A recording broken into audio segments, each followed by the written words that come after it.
Welcome to దివ్య దర్శిని. నేను మీ లక్ష్మి. తమిళ star దళపతి విజయ్ నటించిన చివరి సినిమా జననాయకుడు నేడు ప్రపంచవ్యాప్తంగా గ్రాండ్ గా విడుదలైంది.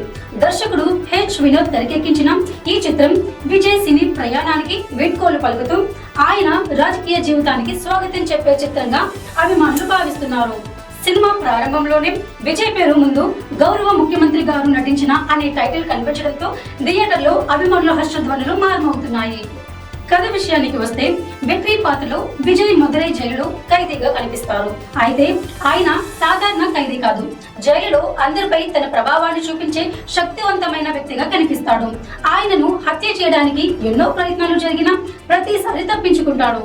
అలాగే తీవ్ర అనారోగ్యంతో ఉన్న తన తల్లిని చివరిసారిగా చూసేందుకు వెట్రి జైలు నుంచి బయటకు వస్తాడు. ఆ తర్వాత విడుదలైన వెట్రి మరణించిన జైలు వార్డెన్ కూతురు విజయ్ బాధ్యతలు తీసుకుంటాడు. ఆమెను ఆర్మీ ఆఫీసర్ గా చేయాలనే లక్ష్యంతో ముందుకు సాగుతాడు. ఈ ప్రయాణంలో జర్నలిస్ట్ కాయల్ పాత్రలో పూజా హెగ్డే కథలోకి ఎంట్రీ ఇస్తుంది.